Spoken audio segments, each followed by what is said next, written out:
So last எபிசோட நம்ம பார்த்தது காங்டே ஹரியை ப்ரப்போஸ் பண்ணியிருப்பான். அவங்களுக்கும் இந்த விஷயம் பயங்கர ஷாக்காக இருந்திருக்கும். ஸோ அதுக்கப்புறம் என்ன நடக்குது அப்படின்றத இன்னைக்கான வீடியோவில் பார்த்துடலாம். இதே நேரம் ஹரியோட அம்மா இந்த இடத்துக்கு வந்து உன்னுடைய பிசினஸ் ட்ரிப்லாம் எப்படி போச்சு? நான் வெளியே கடைக்கு போயிருக்கும் போது உனக்காக ஒரு ட்ரெஸ் வாங்கிட்டு வந்திருக்கேன். நாளைக்கு நீ ஆஃபீஸ்க்கு போகும்போது இதை வேணும்னா ட்ரை பண்ணி பாரு. இப்போ நீ ரொம்ப டயர்டா இருக்க, ஃபர்ஸ்ட் ரெஸ்ட்னு சொல்லிட்டு அங்க இருந்து போயிடுறாங்க. இப்போ அப்படியே கட் பண்ண நெக்ஸ்ட் டே மார்னிங் நம்ம ஹரி அந்த புது ட்ரெஸ் தான் போட்டுட்டு ஆஃபீஸ்க்கு போறதுக்காக ரெடி ஆகிட்டு இருக்காங்க. இந்த ட்ரெஸ்ல அவங்கள பார்த்ததுமே அவங்களுடைய அப்பா அம்மாவுக்கு ரொம்ப சந்தோஷமா இருக்கு. ஹரியை புகழ்ந்து சொல்லிட்டு இருக்காங்க, இன்னைக்கு இந்த ட்ரெஸ்ல நீ பாக்குறதுக்கு ரொம்ப ஸ்பெஷலா தெரியற, கண்டிப்பா உன்னை நிறைய பேர் ப்ரப்போஸ் பண்ண போறாங்கன்னு சொல்லிட்டு இருக்காங்களா. ஹரியும் இதெல்லாம் கேட்டு சிரிச்சுட்டு அங்க இருந்து போகும்போது ஒரு விஷயம் ஞாபகம் வருது. மிஸ்டர் காங்டே நேத்து தான் அவர் என்ன லவ் பண்ற விஷயத்த சொல்லியிருந்தாரு.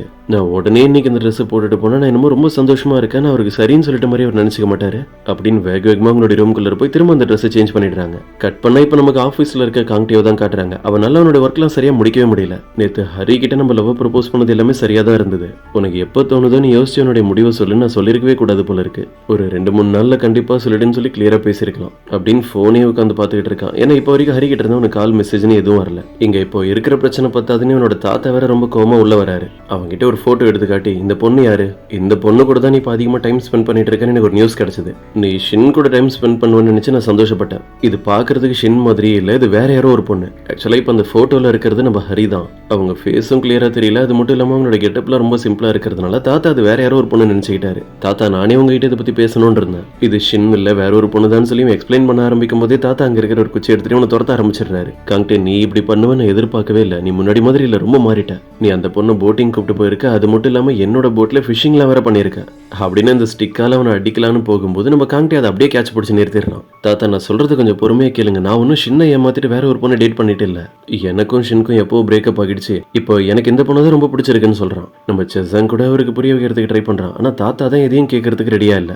உங்க 2 பேர் மேல எனக்கு நம்பிக்கை இல்லைன்னு சொல்லி உங்க கிட்ட ரொம்ப கோவமா பேசிட்டு இருக்காரு. இப்போ ரொம்ப நேரத்துக்கு அப்புறம் காட்டுறாங்க நம்ம காங்டே கிட்ட செஸ்ஸாங் பேசிக்கிட்டே வெளியே நடந்து வரான். நீங்க ஷின் அப்புறம் ஹரி 2 பேருமே வேற வேற பொண்ணுன்னு சொன்னீங்க, அதெல்லாம் ஓகே. நீங்க ஷின் கூட பிரேக்கப் பண்ணிட்டு தான் எதுக்கு போய் உங்களுடைய தாத்தா கிட்ட சொல்றீங்க, அவர் அதுக்கு தான் ரொம்ப கோவப்படுறாரு. பதிலுக்கு நம்ம காங்டேவும் எனக்கும் புரியுது, நான் அப்படி அவர்கிட்ட சொல்லியிருக்க கூடாது, ஆனா ஹரியை தான் எனக்கு பிடிச்சிருக்கு, அவ தான் உண்மையான கேரக்டர். என்னோட தாத்தா கிட்ட ஹரியை நான் இன்ட்ரோ பண்ணி வைக்கும் போது ஷின் மாதிரி அவளை நடிக்க வைக்கிறதுல எனக்கு விருப்பம் இல்லை. இப்படி அவங்க பேசிக்கிட்டு இருக்கும்போது செசாங்கோட போனுக்கு ஒரு மெசேஜ் வருது. என்னன்னு செக் பண்ணி பார்த்த அப்புறம் தான் அவனுக்கு தெரியுது காங்டே மேல இருக்கிற கோவத்தில் அவனுடைய தாத்தா திரும்ப அவனுக்காக பிளைண்ட் டேட்லாம் அரேஞ்ச் பண்ண ஆரம்பிச்சிட்டாரு.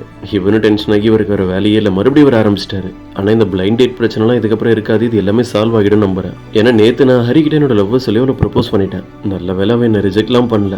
அவனோட முடிவு என்னன்னு யோசிச்சுட்டு அதுக்கப்புறம் தெளிவா நான் அவகிட்ட சொல்லியிருக்கேன். இப்போ அப்படியே கட் பண்ண நமக்கு ஜின்யா அங்க காட்டுறாங்க. அவங்க ஹரியை மீட் பண்ணி பேசிக்கிட்டு இருக்காங்க. நேத்து நடந்த விஷயத்த ஹரி கிட்ட சொல்லலாமா வேணாமா, அது எப்படி ஆரம்பிக்கிறதுன்னு அவங்களுக்கும் தெரியல. எப்படியோ தயங்கி கடைசியில் அவங்க கிட்ட உண்மையை சொல்லிடுறாங்க. நேத்து செசாங் கூட நான் க்ளோஸா இருந்தேன் அப்படின்னு. இதை கேட்டதும் ஹரிக்கு பயங்கர ஷாக். என்ன இவ்வளவு பெரிய விஷயத்த சாதாரணமா வந்து சொல்லிட்டு இருக்க? சரி என்னோட பிரச்சனையை நான் சொல்லிட்டேன், ஹரி நீ ஏதோ நீ என்கிட்ட சொல்லணும்னு வெயிட் பண்ணிட்டு இருந்தல, அது என்னன்னு ஜின்யா கேட்கறாங்க. ஹரி அந்த டாபிக் ஆரம்பிக்கலான்னு பார்த்தா அவங்களுடைய போனுக்கு ஏதோ ஒரு மெசேஜ் வந்திருக்கு. அதை பார்த்து அப்படி ஷாக்ல உட்காந்துருக்காங்க. அவங்க கையில இருந்து அந்த போன் வாங்கி ஜின்யாங் பார்த்த அப்புறம் தான் அவங்களுக்கு விஷயம் தெரியுது. போட்ல அவங்க காங்டே கூட ஒன்னு நின்றுட்டு இருக்கும்போது எடுத்த போட்டோஸ் எல்லாம் ஹரியோட ஃப்ரெண்ட்ஸ் எடுத்து சோஷியல் மீடியால போஸ்ட் பண்ணி விட்டாங்க. அது மட்டும் இல்லாம இவங்க 2 பேரும் கங்க்ராட்ஸ் சொல்ற மாதிரி டைப் பண்ணி வர வச்சிருக்காங்க. நீங்க 2 பேருமே ஒரு நல்ல பேர், நீங்க லைஃப்ல ரொம்ப ஹாப்பியா இருக்கணும், நாங்க எல்லாருமே ஆசைப்படுறோம் அப்படின்னு. ஜின்யாங் இதெல்லாம் பார்த்துட்டு சரி என்னதான் நடந்தது எல்லாத்தையும் கொஞ்சம் தெளிவா சொல்லுன்னு கேட்க, காங்டே அவங்கள ப்ரொபோஸ் பண்ணதுன்னு நம்ம ஹரி எல்லா விஷயத்தையுமே சொல்லிடுறாங்க. இதை கேட்டு ஜின்யாங் ஷாக்லாம் ஆகல, அவங்க சந்தோஷப்படுறாங்க.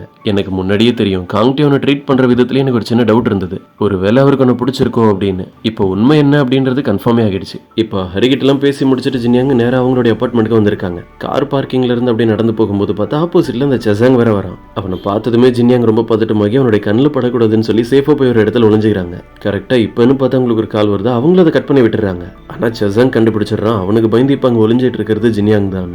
அவங்களும் கொஞ்ச நேரம் வெயிட் பண்ணி பார்த்துட்டு என்ன சத்தமே கேட்கல, ஒரு வேலை இங்க இருந்து போயிருப்பானோ, சரி நம்ம வேலையை பார்க்கலன்னு அவங்க திரும்பும் போது கரெக்டா அவனு வந்து பின்னாடி நிக்கிறான். அவனை பார்த்ததுமே ஜின்யாங் வேற பயந்துடுறாங்களா. டென்ஷன் ஆகி செசாங் அவங்களுக்கு அட்வைஸ் பண்ண ஆரம்பிச்சிடறான். நீங்க எதுக்கு இப்படி இப்போ ஓவரா பண்ணிட்டு இருக்கீங்க, நான் என்னமோ பெரிய கேங்ஸ்டர் மாதிரி நீங்க என்ன பார்த்து இப்படி பயப்படுறதுலாம் ரொம்ப ஓவரா இல்ல.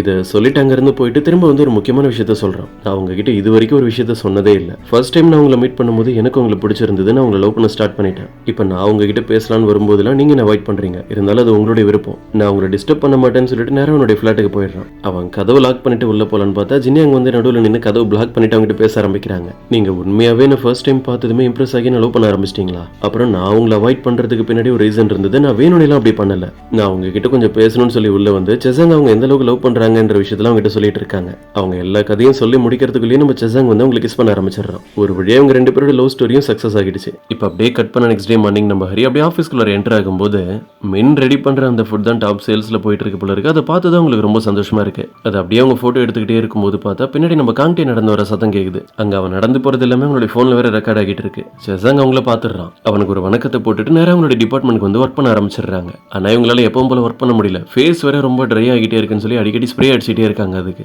மிஸ்டர் காங்டே தான் அவருக்கு என்ன பிடிச்சிருக்கிறதா சொல்லி அவருடைய லவ்ல என்கிட்ட சொன்னாரு. ஆனா நேர்ல அவர் என்ன பார்க்க கூட இல்ல, அப்படியே கண்டுக்காம போயிட்டாரு. அம்மா இப்ப அவர் நம்மள கண்டுக்காம போயிட்டாருன்னா நமக்கு என்ன பிரச்சனை?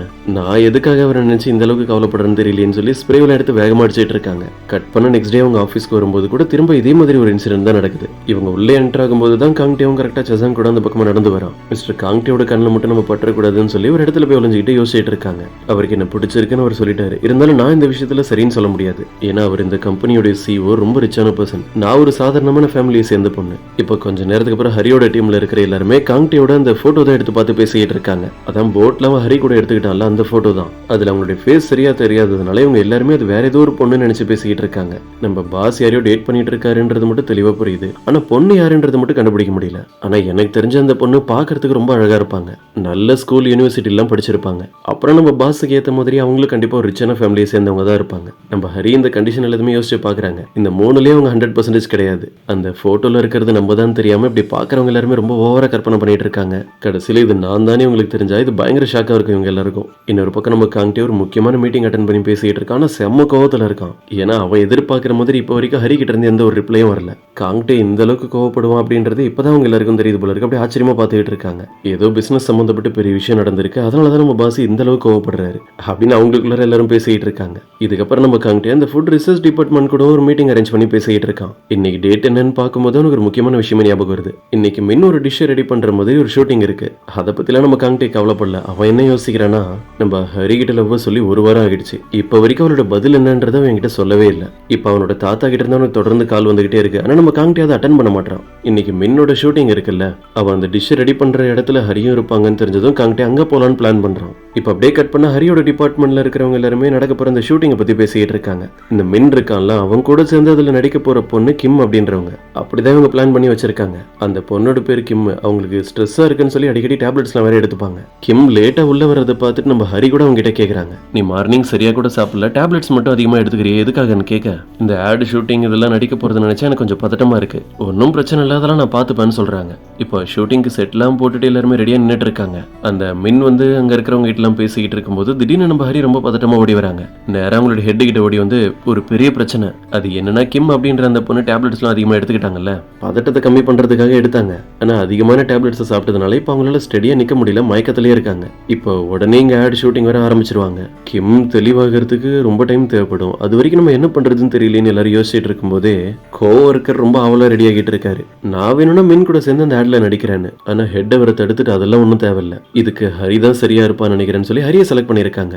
இங்க பாரு ஹரி, இது ஒரு எமர்ஜென்சி அப்படின்றது உனக்கே தெரியும். அது மட்டும் இல்லாம இப்ப இதுல நீ நடிக்க போறது உனக்கு நல்லா தெரிஞ்ச உன்னோட ஃப்ரெண்டு மின் கூட தானே. கடைசியில வேற வழி இல்லாம நம்ம ஹரியும் இந்த ஆட்ல நடிக்கிறதுக்கு சரின்னு சொல்லிடுறாங்க. பக்கத்துல நின்னுட்டு அந்த மின் வேற அவங்க கிட்ட தொணத்தொன்னு பேசிட்டு இருக்கான். ஹரிக்கு கொஞ்சம் கடுப்பாகுது. கொஞ்ச நேரத்திலேயே ஷூட்டிங் ஆரம்பிச்சிடுறாங்க. எல்லாமே சரியா தான் போயிட்டு இருந்தது. எல்லாமே சரியா தான் போயிட்டு இருக்கேன்னு பார்த்தா அதுக்கப்புறம் தான் நம்ம ஹரிக்கு ஒரு பெரிய பிரச்சனை. காங்டே இந்த இடத்துக்கு வந்திருக்கான் செசாங் கூட. அவன் வந்ததுமே எல்லா இடத்துலயுமே தேடி பார்க்கறான். ஹரி அவனுடைய கண்ணில் படவே இல்லை. அங்க இருக்க அந்த கேமரா டிஸ்பிளே பார்த்த அப்புறம் தான் அவனுக்கு தெரியுது ஹரி மின் கூட சேர்ந்து அந்த ஆட்ல நடிக்கிறாங்கன்னு. இதை பார்த்தது அவனுக்கு பயங்கர ஷாக். ஹரி இதுல நடிக்கணும்லாம் கிடையவே கிடையாது. இந்த ஆட்ல கிம் அப்படின்ற ஒரு பொண்ணை தானே நடிக்க வைக்கிறதா சொல்லியிருந்தாங்க. விட்டா இவன் டைரக்டா போய் மின் கிட்ட எங்கேயே பிரச்சனை பண்ணிடுவான் போல இருக்கு. செசாங் தான் அவனை தடுத்து நிறுத்தி, நீங்க கோவப்படாம கொஞ்சம் பொறுமையா இருங்க, நீங்க ஹரிக்கு டைம் தந்திருக்கீங்கல்ல, அவங்களுடைய முடிவு என்னன்றதை அவங்க கண்டிப்பா சீக்கிரமே சொல்லுவாங்க. ஷூட்டிங் ஆரம்பிக்கும் போது நம்ம ஹரி கரெக்டா காங்டே இங்க வந்திருக்கான்றதை பாத்துறாங்க. அவனை பார்த்த பதட்டத்துல ஏதோ ஒன்று கட் பண்றேன்னு சொல்லி கையில வச்சிருந்த சில்லி சாஸை கட் பண்ணி விட்டுறாங்க. ஆக்சுவலா அந்த பாட்டில் இருந்து சாஸ் தான் வெளியே வந்திருக்கு. ஆனா அது பாக்குறதுக்கு பிளட் மாதிரியே இருந்ததும் எல்லாருமே பயந்துடுறாங்க. ஹரியோட கையில தான் அடிப்பட்டு பிளட் வருது போல இருக்கு அப்படின்னு. இதை பார்த்தது நம்ம காங்டே பயந்து போய் அவங்களை ஹாஸ்பிட்டல் அட்மிட் பண்ற லெவலுக்கு ரியாக்ஷன்லாம் தந்துட்டு இருக்கான். அதுக்கப்புறம் தான் நம்ம ஹரி அந்த சில்லி சாஸ் பாட்டில் கையில எடுத்து எல்லாருக்கும் புரியுற மாதிரி தெளிவா சொல்றாங்க. இங்க இருக்கிறவங்க பயப்படுற மாதிரிலாம் எதுவும் நடக்கல. என் கையில இந்த சாஸ் பட்டுருச்சு, இதை தான் நீங்க பார்த்து பிளட் நினைச்சிட்டீங்க. எனக்கு எதுவும் ஆகல, நான் நல்லா தான் இருக்கேன்னு சொன்னப்பறம் தான் காங்டேக்கு நிம்மதியாவே இருக்கு. இதெல்லாம் நம்ம ஹரிக்கு ஒரு சின்ன பிரச்சனையா இருந்தாலும் காங்டே இந்த விஷயங்களெல்லாம் இப்ப சீரியஸா தான் பாக்குறான். இப்ப கொஞ்ச நேரத்துக்கு அப்புறம் நம்ம ஹரி அங்க போய் கோட்டை வாஷ் பண்ணிட்டு அங்க இருந்து வெளியே வரும்போது காங்டே அங்கதான் வெயிட் பண்ணிட்டு இருக்கான். இவன் திடீர்னு வந்து இப்படி ஆப்போசிட்ல நின்னுட்டு இருக்கிறத பார்க்கும்போது உங்களுக்கு என்ன டாபிக் பேசுறதுனே தெரியல. சம்பந்தமே இல்லாம தேங்க்ஸ் சொல்றாங்க. அவனும் அதான் கேக்குறான். ஹரி, இப்ப நீ எதுக்கு எனக்கு தேங்க்ஸ் சொன்ன? நீ தேங்க்ஸ் சொல்ற அளவுக்கு நான் எதுவும் பண்ணலையே. ஹரி அவங்ககிட்ட என்ன பேசுறது அப்படின்றத பிளான் பண்ணிட்டு அது வந்து நான் உங்ககிட்ட ஒரு காரணமா தான் சொன்னேன். ஜென்னியாக்கும் எனக்கும் பிரச்சனைன்னு தெரிஞ்சதுமே நீங்க இன்னைக்கு போலீஸ் ஸ்டேஷனுக்கு வந்து கேமராவை செட் பண்ண அந்த பர்சனை அரெஸ்ட் பண்ண சொன்னீங்கல்ல. எவ்வளவு பெரிய ஹெல்ப் நீங்க பண்ணிருக்கீங்க. அன்னைக்கு நாங்க இருந்த பரபரப்புல உங்ககிட்ட எதுவும் சரியா பேசாம போயிட்டேன். இப்படி தேவையில்லாததெல்லாம் பேசி ஹரி டாபிக்கை சேஞ்ச் பண்ண ட்ரை பண்ணிட்டு இருக்காங்க. திடீர்னு பார்த்தா நம்ம செசங் வேகமா அந்த இடத்துக்கு ஓடி வந்து காங்டே கிட்ட ஒரு முக்கியமான நியூஸ் சொல்றான். உங்களுடைய தாத்தா இப்ப இங்க தான் வந்துட்டு இருக்காரு. உங்களை மீட் பண்ணி பேசுறதுக்கு ஏதாவது பிளான் பண்ணிருக்காருன்னு தெரியல. இவனும் பதற ஆரம்பிச்சிடறான். என்னோட தாத்தா ஏன் அப்படி பண்ணிட்டு இருக்காரோ தெரியல. கையோட நம்ம ஹரியையும் சேஃபா இங்க இருந்து வேற ஒரு இடத்துக்கு கூப்பிட்டு ஓடி போயிடுறான். ஒரு வேளை தாத்தா இவங்களுடைய ஃபேஸை கிளியரா பார்த்து இவங்க தான் அந்த ஷின் அப்படின்ற உண்மையை கண்டுபிடிச்சிட்டாருன்னா இவங்க இங்க இருந்து போன அடுத்த செகண்டே நேரா தாத்தா செசங் கிட்ட வந்து விசாரிச்சுட்டு இருக்காரு. இப்ப அந்த காங்டே எங்க இருக்கா? நான் வரும்போது எல்லா இடத்துலயும் பார்த்தேன், கண்ணில் அவன் படவே இல்லையே. பதிலுக்கு நம்ம செசங்கும் எனக்கும் சரியா தெரியல, இங்கதான் எங்கேயாவது இருப்பாரு அப்படின்னு தாத்தா கிட்ட பேசிக்கிட்டே ஒரு இடத்துக்கு வந்திருக்காங்க ரெண்டு பேரும். கரெக்டா இதே இடத்துக்கு பின்னாடி இருக்கிற ஒரு செவத்து கிட்ட தான் நம்ம ஹரியும் காங்டே ஒளிஞ்சுக்கிட்டு இருக்காங்க. தாத்தா வேற பயங்கர கோவத்துல செசங் கிட்ட கத்தி கத்தி பேசிக்கிட்டு இருக்காரு. நீ அவன் கூடவே தானே இருக்க, நீ அவனுக்கு ஒரு நல்ல ஃப்ரெண்ட் தானே, ஏன் நீ அவனுக்கு அட்வைஸ் பண்ணவே மாட்டேற?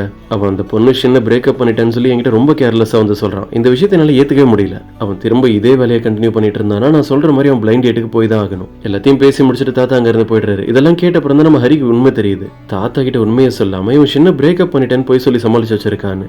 ஹரி திருன்னு முடிச்சிட்டு இருக்கிறத பார்த்துட்டு இவன் அவங்க கிட்ட எக்ஸ்பிளைன் பண்ண ஆரம்பிக்கிறான். இங்க நடந்தது எல்லாத்தையுமே நீனே பார்த்திருப்ப. நான் என்னோட தாத்தா கிட்ட உண்மையை சொல்லல, ஆனா இப்படி பண்ணதான் எனக்கு கரெக்ட்னு தோணுது. என்ன நான் ஒன்னு அவர்கிட்ட இன்டர்வியூ பண்ணி வைக்கும்போது உன்னோட உண்மையான அடையாளம் நீ ஹரின்னு தான் அவர்கிட்ட இன்டர்வியூ ஆகணும், அதுதான் கரெக்டாகவும் இருக்கும்னு சொல்றான். காங்டே இவ்வளவு சீரியஸா பேசிக்கிட்டு இருக்கா. ஹரி வேற அவனை டென்ஷன் பண்ற மாதிரியே பண்றாங்க. நீங்க என்ன திரும்ப உங்களுடைய தாத்தா கிட்ட இன்டர்வியூ பண்ணி வைக்கிற வேலையே இருக்காதுன்னு நினைக்கிறேன். நீங்க அவர் சொல்ற மாதிரியே ஒரு பொண்ணு டேட் பண்ணுங்கன்னு இவங்க சொல்றாங்க. ஹரி, நீ வேணும்னே இப்படி எல்லாம் பண்ணிட்டு இருக்க. நீ என்ன ரிஜெக்ட் பண்ற மாதிரி பேசுறதுக்கு என்ன காரணம் இருக்கு சொல்லு பாப்போம். அவங்களோட இதுக்கு நிறைய காரணம் இருக்கு. நீங்க இந்த கம்பெனியோட பாஸ், இங்க வேலை செஞ்சுட்டு இருக்க ஒரு சாதாரணமான ஒர்க்கர், அவ்வளவுதான். நம்ம ரெண்டு பேரும் டேட் பண்றோம் அப்படின்ற விஷயம் உங்களுடைய தாத்தாக்கும் சரி இந்த கம்பெனில இருக்கிற எல்லா ஒர்க்கர்ஸ்க்குமே ரொம்ப ஷாக்கிங்கான விஷயமா இருக்கும். இவங்களுக்கு காங்டேவை பிடிச்சிருந்தாலும் இப்படி என்னென்னமோ ரீசன் சொல்லி அவன் அவாய்ட் பண்ண ட்ரை பண்ணிட்டு இருக்காங்க. ஹரி, நீ என்ன சொன்னாலும் சரி, நான் இந்த விஷயத்துல ஈஸியா விட்டு கொடுக்க போறதா இல்ல. உனக்கும் என்ன பிடிச்சிருக்குன்னு நீ சொல்ற வரைக்கும் என்னோட முடிவுல இருந்து நான் மாறவே மாட்டேன். இவன் இந்த விஷயத்துல இவ்வளவு ஸ்ட்ராங்கா பேசிக்கிட்டு இருக்கிறத பார்க்கும்போது நம்ம ஹரிக்கு ஒரு மாதிரி கஷ்டமா இருக்கு. நீங்க ஏன் இவ்வளவு ரிஸ்க் எடுக்கிறீங்கன்னு புரியல. என்ன பொறுத்த வரைக்கும் உங்களுக்கு ஏத்த ஒரு பர்சன் நான் கிடையாது. இப்படி எல்லாத்தையுமே சொல்லிட்டு அவங்க அங்க இருந்து போலான்னு பார்த்தா இவன் விட மாட்டான். அவங்கள பிடிச்சி தடுத்து நிறுத்தி, இப்ப நீ எதுக்கு தான் இப்படி எல்லாம் பேசிக்கிட்டு இருக்க?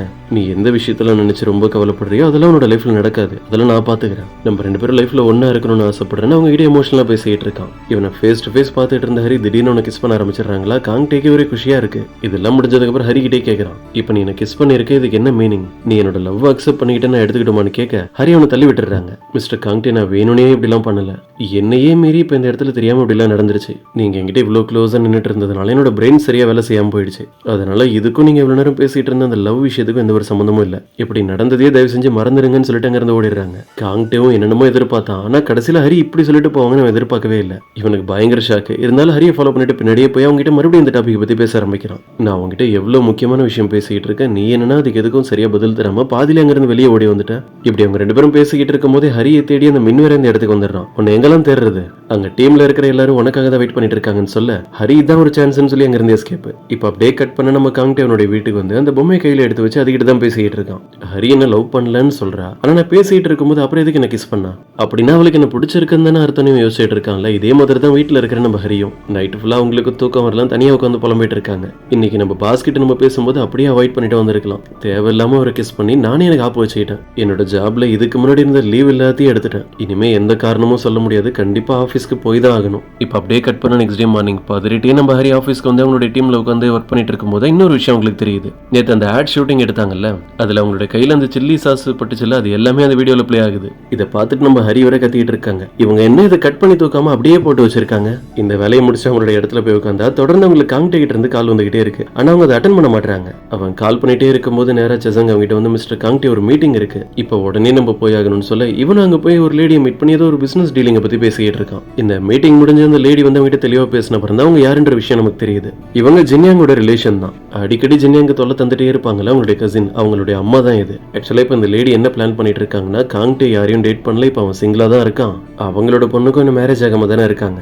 நம்ம ஏன் பிளைண்ட் டேட்டுக்கு இவங்க 2 பேரையும் மீட் பண்ண வைக்க கூடாதுன்னு அவங்களுக்கு ஒரு பிளான். அதுக்கப்புறம் நம்ம காங்டேனுடைய முக்கியமான வேலையெல்லாம் முடிச்சுட்டு வெளியே வந்து பார்த்தா செசாங் ஆள காணோம். அவர் போய் அங்க தனியா போன்ல நின்னு பேசிக்கிட்டு இருக்காரு வெளியே ஜின்யாங் கிட்ட தான். காங்டேவே இவனை பார்த்து சந்தோஷப்படுறான். இவன் ஜின்யாங் கிட்ட போன்ல பேசிட்டு இருக்கான்ற விஷயம் தெரிஞ்சதும் அவனை டிஸ்டர்ப் பண்ண கூடாதுன்னு நேரா அவங்க கிட்ட போய் செசாங், இன்னைக்கு உன்னோட ஒர்க் எல்லாமே முடிஞ்சிருச்சு, இதுக்கப்புறம் நீ ஃப்ரீ தான், நீ வீட்டுக்கு போறதுனாலும் போலான்னு சொல்லிட்டு இவன் இங்க இருந்து போயிடுறான். செசாங்க்கு செம சந்தோஷமா இருக்கு. ஏன்னா இன்னைக்கு ஜின்யாங் அவனை வெளியே மீட் பண்றதுக்காக நைட்டு வர சொல்லியிருக்காங்க.